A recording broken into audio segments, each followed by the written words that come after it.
Actually, intelligent people speak for 3 minutes and we are giving 5 minutes. Thank you. Mr. Asauddin Owaisi. Sir, आपका बेहद शुक्रिया कि आपने 3 minute में बोलने वालों को इंटेलिजेंट कहा, और ज़्यादा बोलने वालों को आप क्या कहेंगे, आप बोल दीजिए चेयर पे तो अच्छा रहेगा। नहीं, मैं बोल देता हूँ अभी। तो जो 3 मिनट में बोल देते हैं वो इंटेलिजेंट तो है ही, और जो ज़्यादा बोलते हैं, जो ज़्यादा बोलते हैं उनका ज्ञान क्या बेवकूफ़ नहीं होते हैं वो, जो ज़्यादा का ज्ञान अभी ज़्यादा बोल के गए भाई। सर, हद तो ये होगी कि आपके पास 2014 में एक मुस्लिम वजीर था, अब तो एक भी नहीं है, एक भी नहीं है। अजीब है मामला।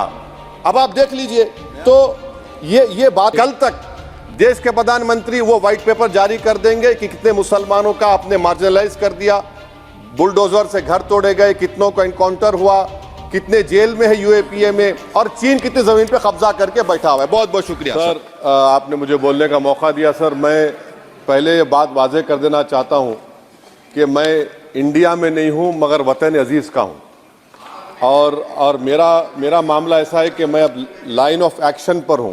भारत की राजनीति में अगर कोई लाइन ऑफ एक्शन पर है तो मैं हूं।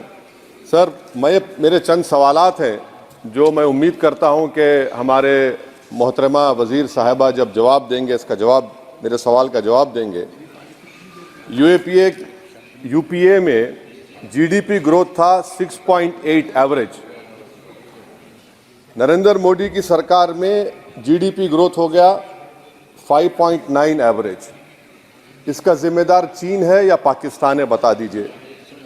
Fiscal deficit as percentage of GDP, fiscal deficit as percentage of GDP sir, वो था 4.7 यूपीए के टाइम पर। नरेंद्र मोदी की सरकार में हो गया 5.1 एवरेज। इसका जिम्मेदार कौन है? हाँ, पाकिस्तान है। सही कह रहे हैं आप। मान लिया आपके अकल की तारीफ करता हूं सर। इन्फ्लेशन है यूपीए के हुकूमत में 8% था, नरेंद्र मोदी की सरकार में 5% है।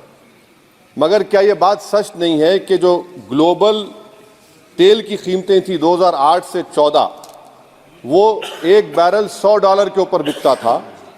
अब 2015 से 2021 तक एक बैरल ऑयल $55 से $70 के दरमियान में था।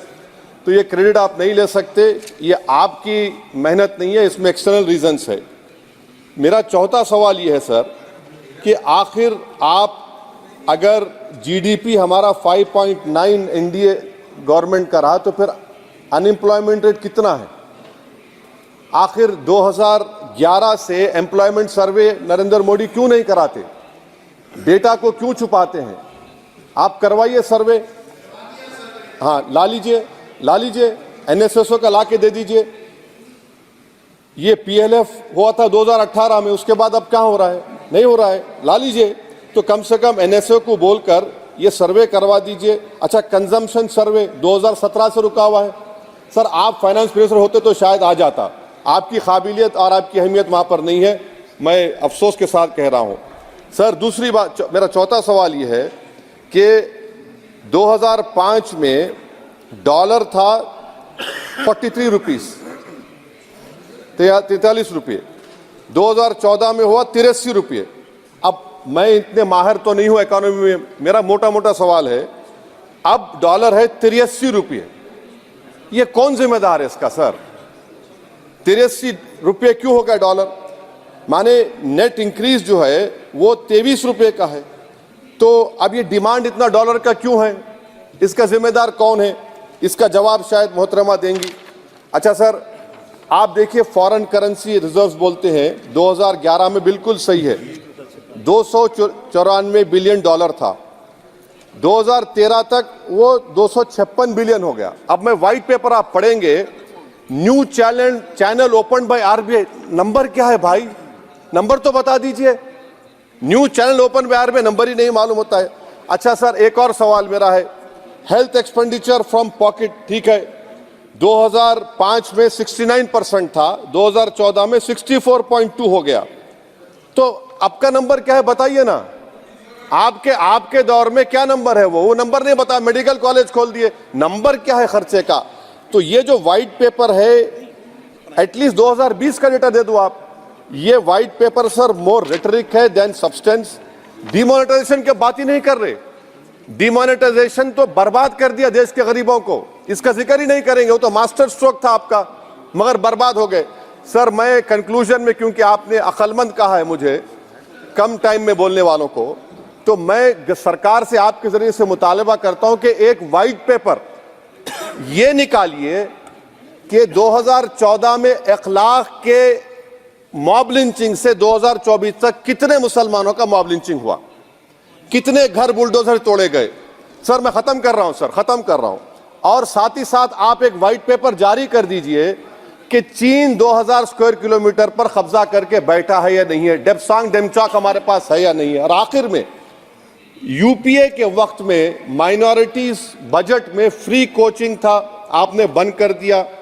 मौलाना आजाद फाउंडेशन आपने बंद कर दिया, मौलाना आजाद फेलोशिप आपने बंद कर दिया। फाउंडेशन तो 9, 10, 12 माइनॉरिटीज के बच्चों को स्कॉलरशिप मिलते थे। प्री मैट्रिक स्कॉलरशिप आपने 9th क्लास से उसको रेस्ट्रिक्ट कर दिया। हो गया ये सर मैं खत्म कर रहा हूं सर। तो मदरसा एजुकेशन आपने खत्म कर दिया। ये क्यों किया आपने भाई? हद तो ये होगी कि आपके पास 2014 में एक मुस्लिम वजीर था, अब तो एक भी नहीं है, एक भी नहीं है। अजीब है मामला।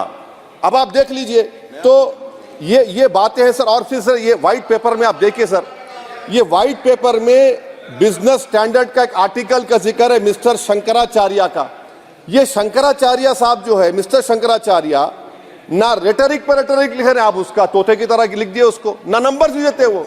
तो ये जो व्हाइट पेपर है सर, ये मोर रेटरिक सब्सटेंस है। मैं उम्मीद करता हूं कि कल तक देश के प्रधानमंत्री वो व्हाइट पेपर जारी कर देंगे कि कितने मुसलमानों का आपने मार्जिनलाइज कर दिया, बुलडोजर से घर तोड़े गए, कितनों का इनकाउंटर हुआ, कितने जेल में है यूएपीए में, और चीन कितनी जमीन पे कब्जा करके बैठा हुआ है। बहुत बहुत शुक्रिया।